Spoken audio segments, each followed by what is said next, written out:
Pinili mo yung lupa mo kaysa sa amin. Simula ngayon, hindi ka na namin pamilya. Iyan. Iyan ang mga huling salitang sinabi sa akin ng sarili kong ina. Ang sakit, di ba? Para kang sinampal. Sinampal ng katotohanan kahit anong gawin mo. Kahit gaano ka pa katagumpay. Sa mata nila, may kulang pa rin. Laging may kulang. Pero bago pa man niya sabihin yon, nakita ko na sa mga mata nila. Nakita ko na sa mga kilos nila. Lalo na sa kapatid kong si Sofia.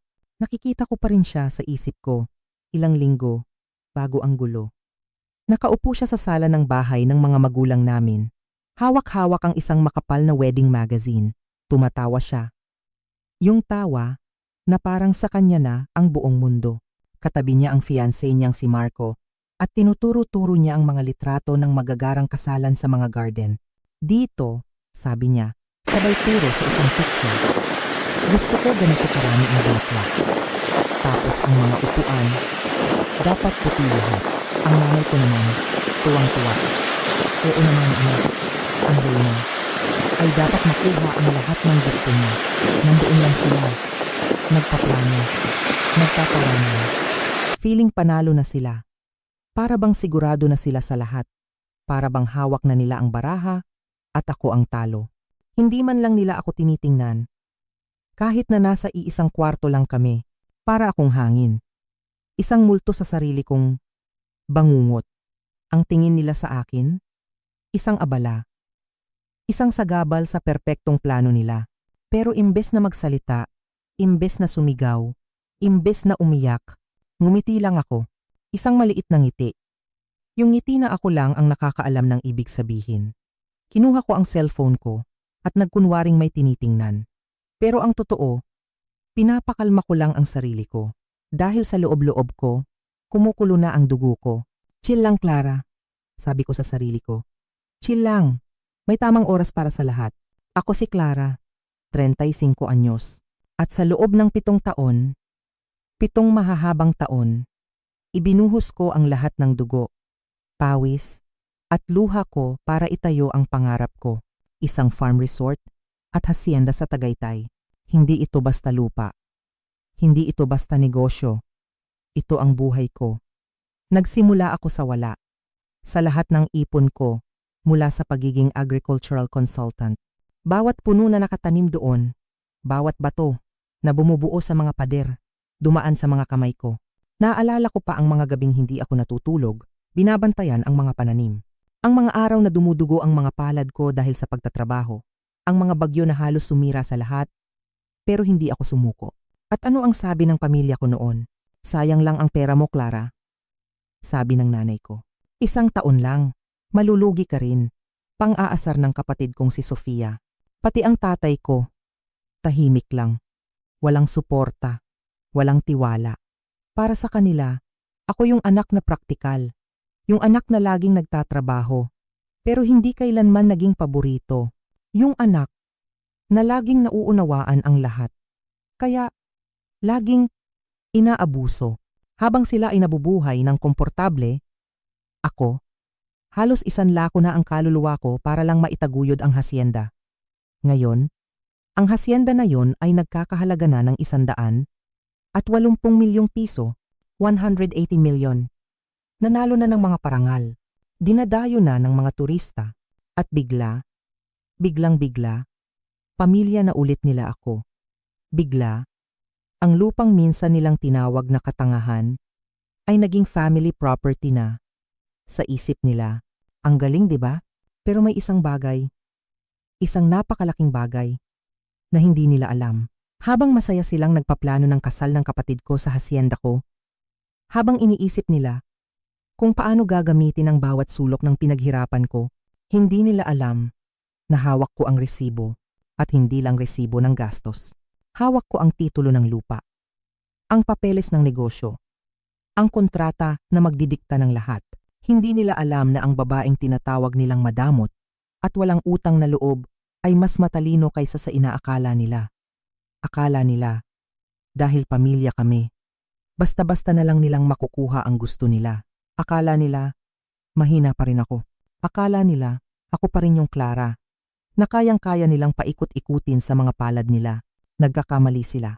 Dahil sa kuwentong ito, ipapakita ko sa inyo kung paano ang isang simpleng hindi ay maaaring maging pinakamatamis na ganti. Ito ang kwento kung paano ko binawi ang kapangyarihan ko at kung paano nila natikman ang karma na sila mismo ang nagtimpla. Kung naramdaman mo na kahit minsan na para kang estranghero sa sarili mong pamilya, na parang ATM ka lang sa paningin nila, i-like at share mo na ang video na to. At huwag mong kalimutang mag-comment sa ibaba. Sabihin mo sa akin, saan kayo nanonood at ano ang kwento nyo? Gusto kong marinig. Magkwentuhan tayo. Pagkatapos kong mag-park sa likod ng puting sedan ni Sofia, huminga ako ng malalim bago pumasok sa bahay ng mga magulang ko. 15 taon na akong hindi nakatira dito. Pero para kay mama, ito pa rin ang bahay ko. Isang paalala na sa isip niya. Pag-aari pa rin nila ako. Dahan-dahan kong binuksan ang pinto. Tahimik. Walang tao sa sala, pero may naririnig akong mga boses. Masayang boses. Na nanggagaling sa kusina. Naglakad ako sa pasilyo, dahan-dahan, na parang isang magnanakaw sa sarili kong nakaraan. At habang papalapit ako, naging mas malinaw ang mga salita. Boses iyon ni Sofia, mataas at puno ng excitement. Magiging perpekto talaga ang hacienda, ma. Imagine, 300 guests na naglalakad sa gitna ng mga tanim na kape. Tapos ang seremonya sa ilalim ng malaking puno ng balete, pagsapit ng sunset, para tayong nasa magazine. Napatigil ako. Nanigas ako sa kinatatayuan ko. Sapat lang ang layo para hindi nila ako makita. Ang puso ko, parang biglang huminto sa pagtibok. Sumagot si mama. Ang boses niya ay puno ng pagmamahal at suporta. Isang klase ng suporta na hindi ko kailanman naramdaman mula sa kanya. Napakagandang ideya niyan, anak. Kay Ate Clara naman yon. At pamilya tayo. Pamilya tayo. Maiintindihan niya yan. May kung anong kumirot sa dibdib ko. Pamilya. Ganoon ba talaga yon? Nakapagpamilya? Pwede nang kunin ang lahat? Pero paano kung humindi si ate? Tanong ni Sofia. May bahid ng pag-aalala. Kilala mo naman yun, ma. Napaka-KJ. Laging seryoso sa mahal niyang hacienda. Umiling si mama. Narinig ko ang pagbabago sa tono niya. Naging matigas. Hindi siya hihindi. Sabi niya, nang may diin. Kung tutuusin, para na ring pag-aari ng pamilya ang lupang yon, kahit sa papel ay sa kanya. Pinalaki natin siya. Para maintindihan, ang utang na loob, wala siyang choice kundi pumayag. Utang na loob, yan ang salitang tumatak sa isip ko. Utang na loob para saan?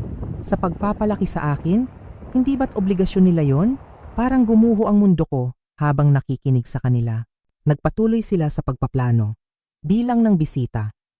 Mga pagpipili ang caterer. Kung saan, ilalagay ang mga tent. Gagamitin daw ang main hall ko para sa reception. Ang private rest house ko para sa paghahanda ni Sofia. Ang buong lupain na pinaghirapan ko, gagawin nilang personal na playground nila. Ni minsan, walang nagsabi, tanungin muna natin si Clara. Narinig ko ang boses ni Papa. Siguro dapat sabihin na natin kay Clara. 3 buwan na lang ang kasal. Ako na ang kakausap sa kanya mamaya. Sabi ni Mama. Papayag yon. Sigurado ako. Hindi ko na kinaya. Dahan-dahan akong umatras. Bawat hakbang ay parang ang bigat. Bumalik ako sa may pinto. Huminga ng malalim. At inayos ang sarili ko. Pagkatapos ng ilang segundo, naglakad ako pabalik na may malapad na ngiti. Hi everyone. Sorry, I'm late. Ang traffic. Pagpasok ko sa kusina, sinalubong ako ng yakap ni Mama. Ang bango ng pabango niya, parang nakakasakal. Clara anak, sakto ang dating mo. Pinag-uusapan ka lang namin. Ngumiti ako ng pilit. Sana naman maganda yung pinag-uusapan nyo. Biro ko. Si Sofia, lumingon sa akin na may ngiti. Yung ngiti na ginagamit niya simula pagkabata. Kapag may kailangan siya sa akin. Ate, may sasabihin akong magandang balita. Sabi niya, hindi maitago ang excitement. Nag-propose na si Marco last month at ikakasal na kami sa October. Pinilit kong maging masaya para sa kanya. Wow! Congratulations! Sabi ko. Sinisikap na maging neutral ang boses ko.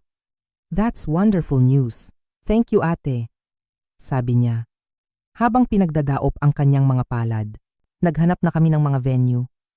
Pero grabe, ang mahal lahat. O di kaya fully booked na. Tapos, si mama, may naisip na brilliant idea. Tumingin ako kay mama. Hinihintay ko. Alam ko na kung ano yon, pero gusto kong manggaling sa kanila.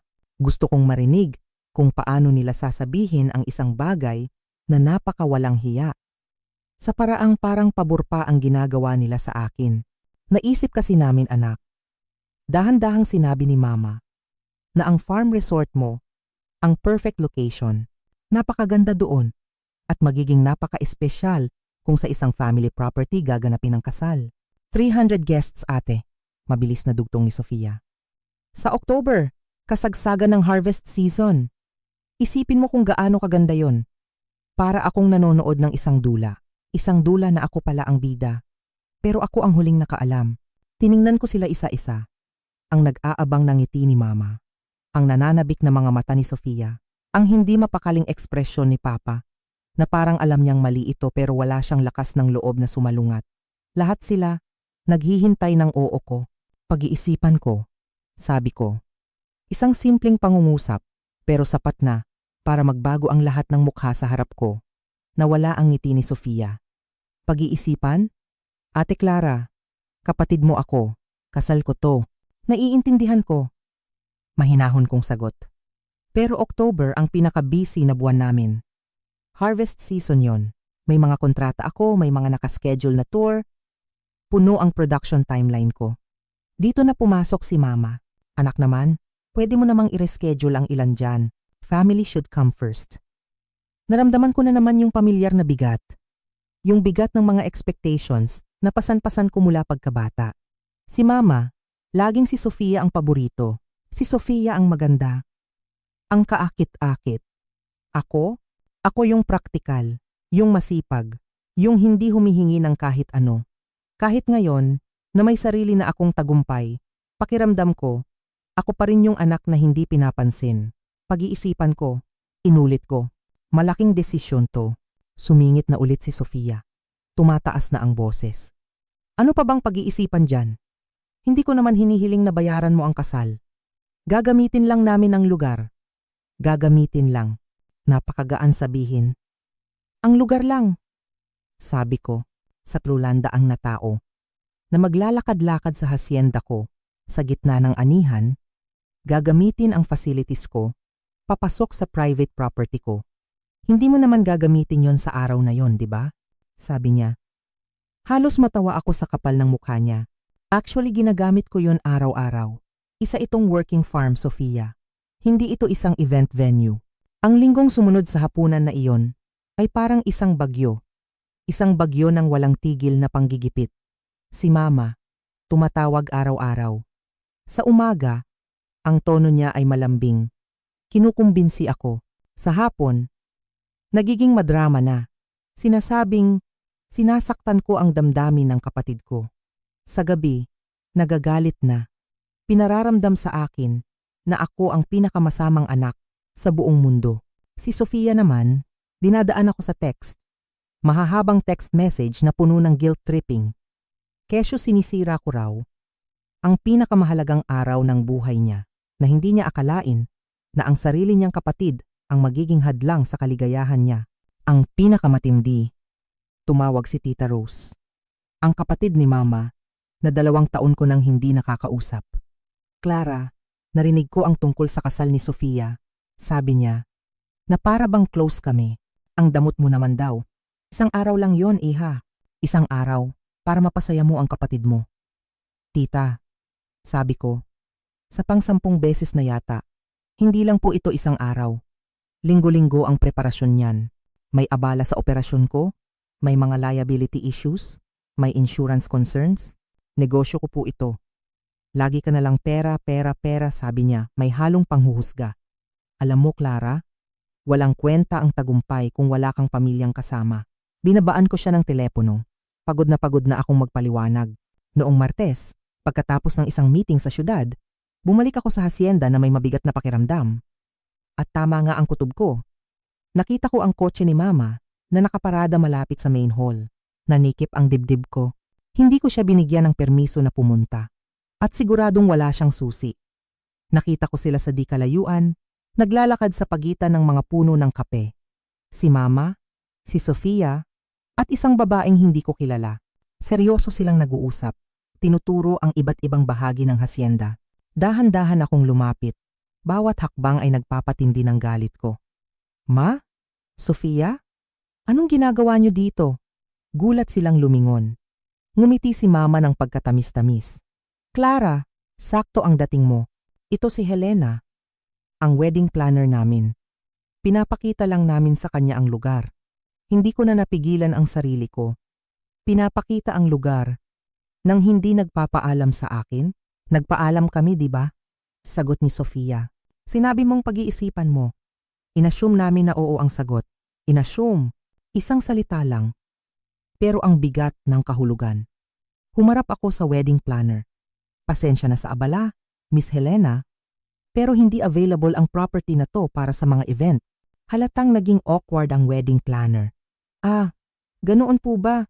Sige, lalabas na lang muna ako. Mas mabuti pa nga, sabi ko. Nang makaalis si Helena, humarap sa akin si Mama. Nakita ko yung ekspresyon. Na sanay na ako. Disappointment na may kasamang manipulasyon. Clara, bakit ba ang hirap mong kausap?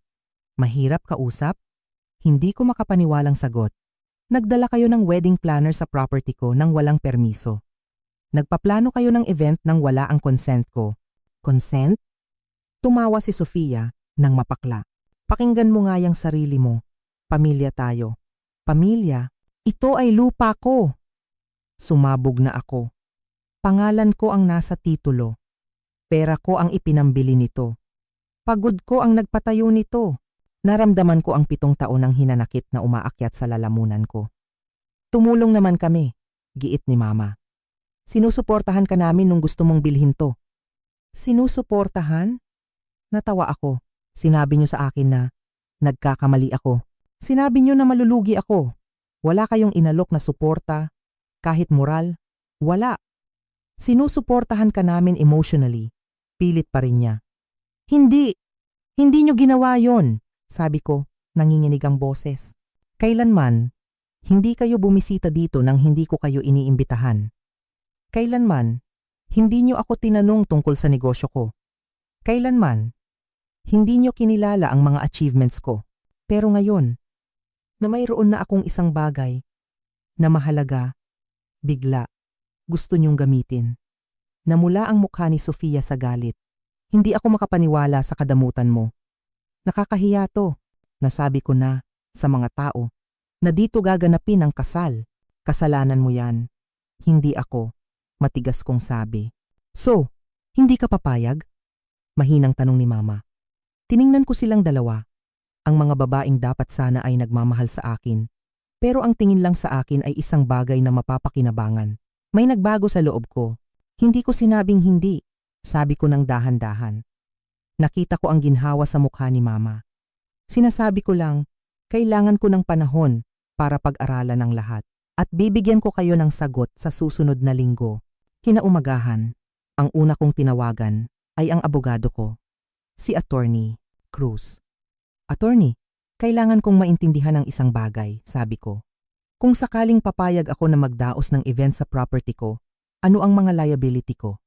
Ipinaliwanag niya ang lahat, ang event insurance, ang property liability, ang posibleng danyos. Para sa 300 na bisita, Clara, sabi niya, kailangan mo ng malaking coverage. Pinag-uusapan natin dito ang alak, transportasyon, posibleng aksidente. Kung may malasing at maaksidente pag alis sa property mo, pwede kang mademanda. Kahit hindi ako ang host, property mo, liability mo, sabi niya. Maliban na lang kung may matibay kang kontrata at tamang insurance. Tinanong ko kung magkano ang aabutin ng insurance. Ang sinabi niyang halaga, napapangiwi ako. At iyon ay kung makakakuha pa ako ng coverage sa maikling panahon. Pagkatapos, tinawagan ko ang accountant ko, si Patricia. Nagbabayad ba sila ng venue fee? Tanong niya. Hindi pa nila nababanggit ang pera. Ang akala yata nila, dahil pamilya kami, dapat libre. Clara, sabi ni Patricia, kumikita ang property mo. Kung isasara mo yan, para sa isang weekend sa gitna ng harvest season, malaki ang mawawala sa'yo.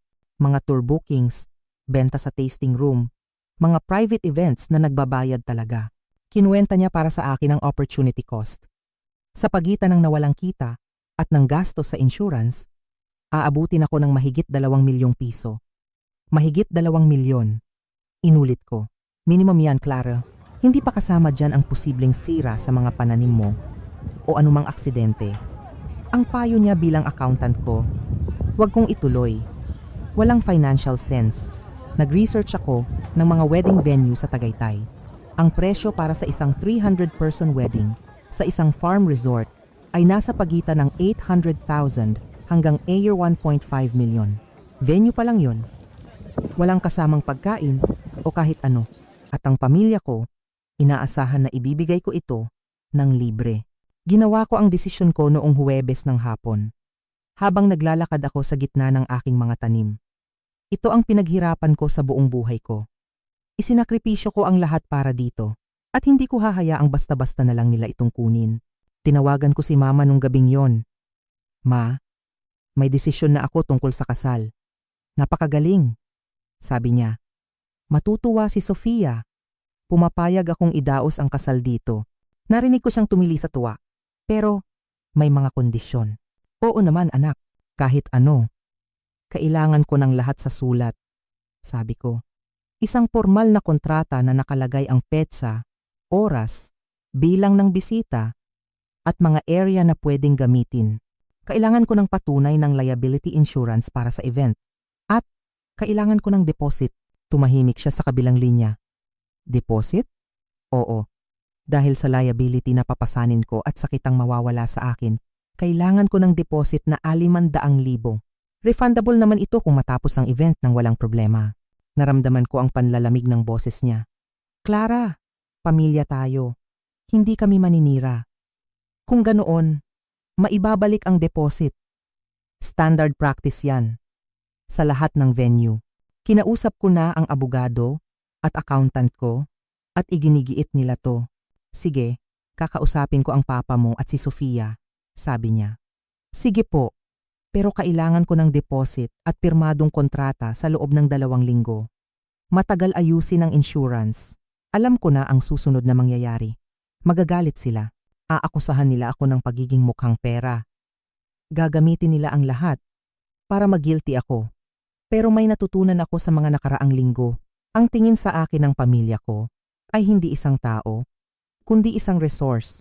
Noong Sabado ng umaga, tumawag si Mama habang nasa labas ako kasama si Mang Jun. Inaayos ang irrigation system. Clara, kailangan nating pag-usapan itong deposit. Good morning din po, Ma. Disappointed kami ng papa mo. Umiiyak si Sofia. Hindi siya makapaniwala na sisingilin mo ang sarili mong kapatid para sa kasal niya. Hindi ko sinisingil ang kasal. Humihingi ako ng standard insurance at damage deposit. Kahit saang venue, hihingin yan. Pero hindi tayo kahit saang venue. Pamilya tayo. Kaya nga po, kaya mas importante na dokumentado ang lahat. Kung may mangyaring masama, ayokong masira ang relasyon ng pamilya dahil lang sa pera. Ginamit ni Mama ang tono niyang paawa. Alam mo, hindi namin kaya ang Emily yang ilima ngayon. Mahina ang negosyo ng papa mo. Kung ganoon po, baka dapat maghanap si Sofia ng mas murang venue. May mga park na ilang libo lang ang upa. Park? Clara! Kasal to ng kapatid mo, ang pinakamahalagang araw ng buhay niya. Paano mo nagagawang maging ganyan kawalang puso? Nagiging praktikal lang ako, Ma. Kung may mangyari sa 300 na tao sa property ko, isang demanda lang, ubos lahat ng pinaghirapan ko. Lagi ka na lang gumagamit ng mga abogado at accountant. Sabi niya, kailan ka pa naging ganyan kalamig, Clara? Siguro, nung panahon na sinimulan ng pamilya ko, na ituring ang negosyo ko na parang personal playground nila, sabi ko. Narinig ko siyang napasinghap. Grabe kang magsalita. Totoo naman. Handa akong i-host ang kasal. Pero kailangan ko ng insurance at deposit. Yan ang terms ko. Kunin nyo o maghanap kayo ng ibang venue. Hindi ka mapapatawad ni Sofia dito. Kung ganoon po, hindi niya ako mapapatawad. Binaba ko ang telepono. Pagkatapos ng pag-uusap namin ni Mama, sumunod ang isang linggo ng katahimikan. Isang nakakabinging katahimikan. Walang tawag, walang text. Akala ko, sumuko na sila. Akala ko, naghahanap na sila ng ibang venue. Pero noong Miyerkules, dumating si Sofia sa hacienda nang hindi nagpapaalam. Nakaupo siya sa isa sa mga mesa sa main hall. Namumugto ang mga mata sa kaiiyak. Hindi ko alam kung totoong luha yon o para sa drama lang. Kailangan nating mag-usap, sabi niya. Bakit mo ginagawa to sa akin, ate? Anong ginawa ko sa'yo? Halos matawa ako sa tanong niya.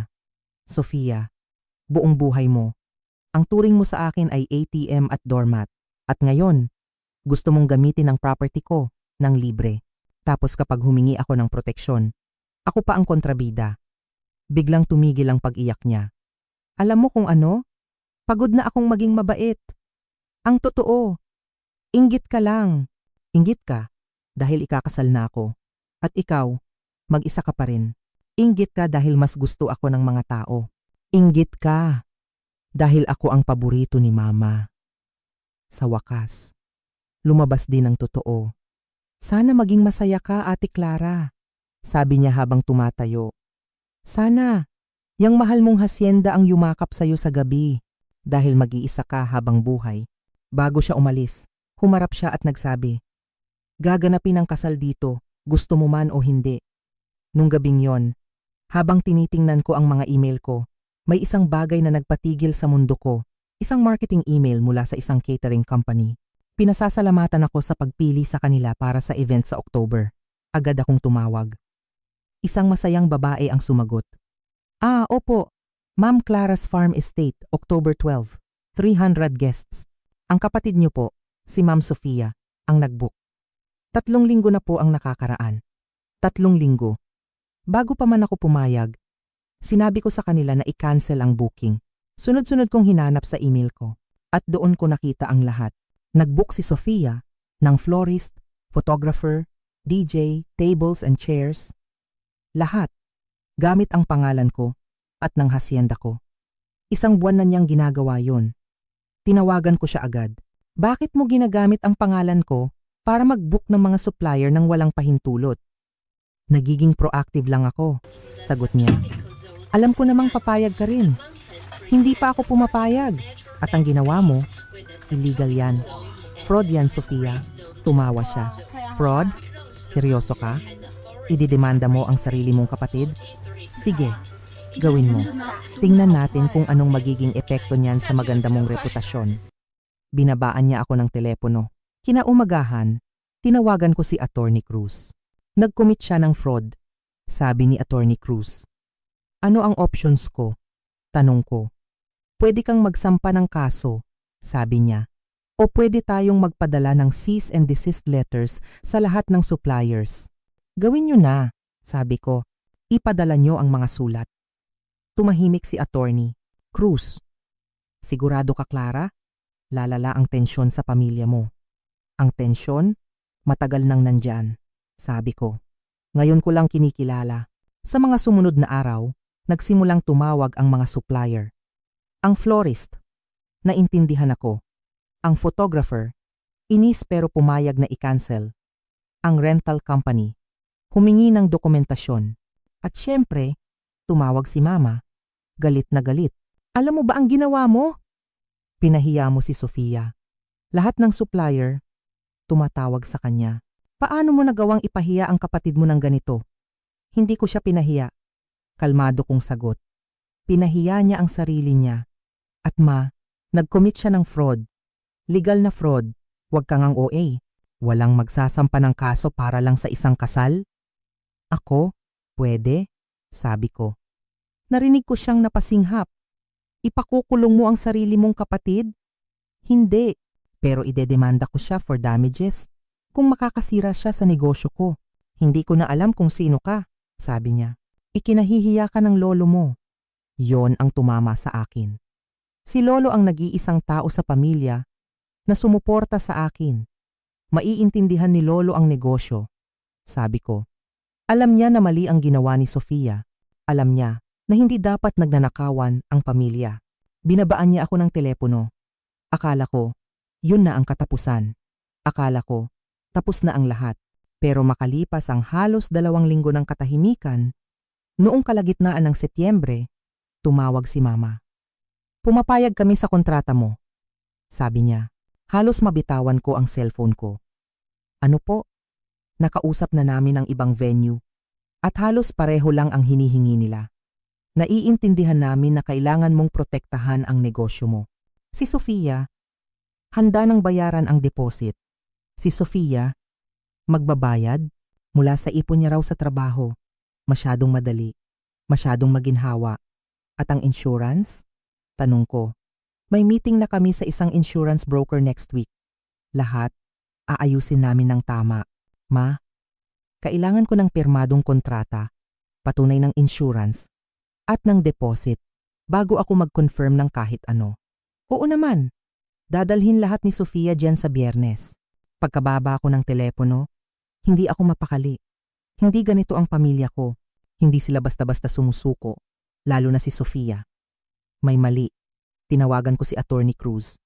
Pumayag sila sa kontrata. Magandang balita yan, di ba? Tanong niya. Hindi ako siguro. Parang may mali. Baka naman na-realize nila na seryoso ka, sabi ni Attorney Cruz. Pero magtiwala ka sa instincts mo. Gayunpaman, kung pipirmahan nila ang kontrata at magbibigay ng insurance, protektado ka. Yan naman ang punto ng lahat ng ito. Tama siya. Protektado ako. Dumating ang Biyernes. Dumating si Sofia. Dala-dala ang isang folder. Iba ang itsura niya. Tahimik. Walang yabang. Nandito na lahat ng hiningi mo, sabi niya. Binuksan ko. Nandoon nga ang kontratang pirmado ni Sofia at ng mga magulang namin. Ang certificate of insurance mula sa isang kilalang kumpanya kung saan nakalista ako bilang additionally insured at isang cashier's check para sa 500,000. Mukhang maayos naman ang lahat, sabi ko. Tatalikod na sana siya para umalis. Sofia, sandali, tawag ko. Okay na ba tayo? Lumingon siya. Ang lamig ng mga mata niya. Contractually obligated tayong maging okay. Hindi pa ba sapat yun sa'yo? Ang ibig kong sabihin, bilang magkapatid. Ngumisi siya. Talaga, kasi parang nilinaw mo na mas importante ang negosyo kaysa sa pamilya. Pwede mo namang gawing madali ang lahat, pero pinili mong gawing tungkol sa pera at mga abogado. Hindi na tayo magiging okay, Ate Clara. Sinigurado mo yan. Umalis siya. At naiwan akong hawak-hawak ang folder. Nanalo ako. Nasa akin ang kontrata, ang insurance, ang deposit. Pero bakit pakiramdam ko, may nawala sa aking napakahalaga. Dumating ang October 12. Perpekto ang panahon. Sikat ang araw, mahangin, wedding weather. Sabi nga nila, 12:00 ng tanghali, dumating ang 6 na security guards na kinuha ko. Ang head of security, si Miss Diaz, ay kinausap ako. Walang makakapasok sa property na wala sa guest list. Malinaw kong utos. Ang listahan, dapat dumating mula sa wedding planner bago mag-alauna. Alauna ng hapon, tumawag si Helena, ang wedding planner. Clara, may kaunting pagbabago sa plano. Nanlamig ako. Anong pagbabago? Yung guest list. Fina-finalize pa. May mga last-minute additions kasi. Pwede bang papasukin na lang muna ng security ang lahat? Absolutely not, matigas kong sabi. Nasa kontrata yan. Kailangan ko ng final guest list bago mag-2:00.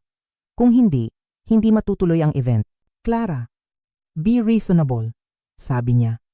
Ilang pangalan lang naman yan. Ang kontrata, nagsasabi ng 300 guests maximum. Kung hindi nyo kayang magbigay ng listahan na nagpapatunay na pasok kayo sa limit, assume in ko na lalagpas kayo. 2:00. Yan ang deadline. Binabaan ko siya ng telepono. Tinawagan ko si Attorney Cruz. Palagay ko, may mali, sabi ko. Ipinaliwanag ko ang tungkol sa guest list. Clara, sabi niya, naisip mo ba na baka plano talaga nilang labagin ang guest limit? Paano kung sinabihan nila ang mas maraming tao na pumunta? Anong magagawa ng 6 na security guards mo? 2:00 ng hapon.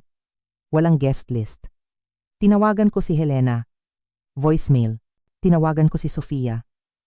Voicemail. Tinawagan ko si Mama. Sumagot siya. Clara, huwag kang gagawa ng kahit anong padalos-dalos. Nasaan ang guest list? Nagkaroon lang ng konting hindi pagkakaintindihan sa bilang ng bisita, sabi niya. Nanginginig ang boses. Tinanong ko siya ng diretsyo. Ilang tao ang inimbitahan niyo? Nag-alinlangan siya. Pagkatapos ng ilang segundo sumagot siya. 500. 500. Natawa ako. Isang mapait na tawa. 500. Ang kontrata, 300 maximum. Ang property ko, hindi kayang i-accommodate ang 500 na tao ng ligtas. Clara, magsisimula na ang kasal sa loob ng 4 na oras. Hindi mo pwedeng i-cancel to ngayon. Kaya ko at gagawin ko. Nilabag niyo ang kontrata. Cancelled ang event. Binaba ko ang telepono at tinawagan si Miss Diaz. Walang sino man ang papasok sa property na ito. Kung may dumating, trespassing sila. 3:00, nagsimula. Nang dumating ang mga sasakyan, mula sa bintana ng opisina ko, kitang-kita ko ang pila. Bawat isa, pinapaalis ng team ni Miss Diaz. Nakikita ko ang mga taong nakabihis. Nagagalit, sumisigaw. Walang tigil ang pag-ring ng telepono ko.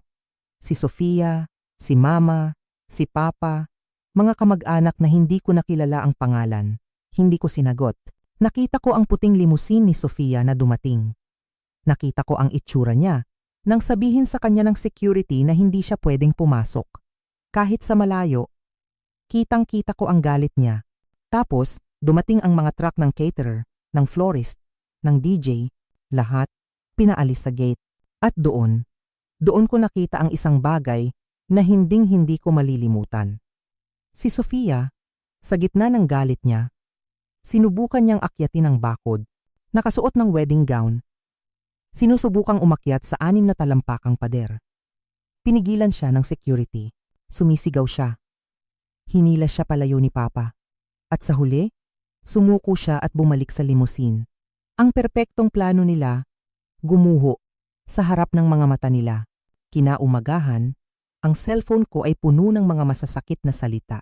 Mga text message at voicemail mula sa mga kamag-anak na tumatawag sa akin na malupit, walang puso, demonyo. Binura ko lahat. Tumawag si Mama. Sana proud ka sa sarili mo. Sabi niya, proud ako na pinrotektahan ko ang negosyo ko at ipinatupad ang isang kontratang pinirmahan ninyo. Sagot ko. Pinahiya mo ang kapatid mo sa harap ng lahat ng kakilala niya. Ang buong kwento. Kalat na sa social media, ang buong kwento, sabi ko. Ay tinangka ni Sofia na magpasok ng halos 500 na tao sa isang venue na 300 lang ang napagkasunduan. Ang buong kwento, paulit-ulit niyo akong niloko. Ang buong kwento, tinrato niyo ang negosyo ko na parang isang bagay na pwede niyong abusuhin. Tapos na tayo, Clara, sabi niya. Naiintindihan mo ba? Ayaw ka nang makita ni Sofia. Wasak ang puso ng papa mo. Pinili mo ang hacienda mo kaysa sa pamilya mo. Hindi ma, sabi ko. Kayo ang pumili na hindi ako respetuhin. Kayo ang pumili na sirain ang kontrata. Ako, ipinatupad ko lang ang hangganan. Tapos na tayo sayo, sabi niya. At ibinaba ang telepono. Sa sandaling iyon, sa halip na lungkot o pagsisisi, ang naramdaman ko ay ginhawa. Isang malaking bigat na pasan-pasan ko buong buhay ko, biglang nawala. Makalipas ang 2 linggo, nakatanggap ako ng sulat mula sa abogado ni Sofia. Dinidemanda nila ako for emotional distress at breach of contract. Tumawa si Attorney Cruz. At tama siya, na-dismiss agad ang kaso. At si Sofia, inutusan pa ng korte na bayaran ang legal fees ko. Isang bayad na hindi ko kailanman natanggap at hindi ko na rin inasahan. Sa paglipas ng mga buwan, narinig ko ang mga kwento. Ang buhay ni Sofia, unti-unting gumuho. Ang kahihiyan at ang malaking utang mula sa kinanselang kasal at sa kaso ay nagdulot ng malaking stress. Si Marco, ang fiancé niya, iniwan siya 6 na buwan pagkatapos nilang magpakasal sa City Hall. Hindi niya kinaya ang gulo. Natanggal si Sofia sa trabaho. Maging ang mga kaibigan niya, lumayo dahil sa walang katapusan niyang paninisi sa iba. Si Mama, na laging nag-enable sa kanya, ay naging isolated din. Ang pamilya nila ay nagkawatak-watak. Hindi dahil sa akin, kundi dahil sa sarili nilang mga gawa. Ako, ang hasyenda ko ay lalong umunlad. Nanalo pa ng mas maraming parangal. Nagkaroon ako ng mga bagong kaibigan. Nakahanap ako ng kapayapaan. Natutunan ko na ang pagprotekta sa sarili ay hindi kalupitan. Ito ay survival. Nakatayo sa aking hasyenda, habang papalubog ang araw, wala akong naramdamang pagsisisi. Sabi ng iba, paghihiganti raw ang ginawa ko. Pero para sa akin, mas simple yon. Iyon ang sandali na tumigil ako sa paghingi ng tawad dahil sa halaga ko. Iyon ang sandali na inangkin ko ang buhay na karapat-dapat sa akin. Ang hasyenda ay nakatayo pa rin. Ang mga puno ay namumunga pa rin. At ako, nakatayo kasama nila. Matatag, umuunlad, at sa wakas, malaya.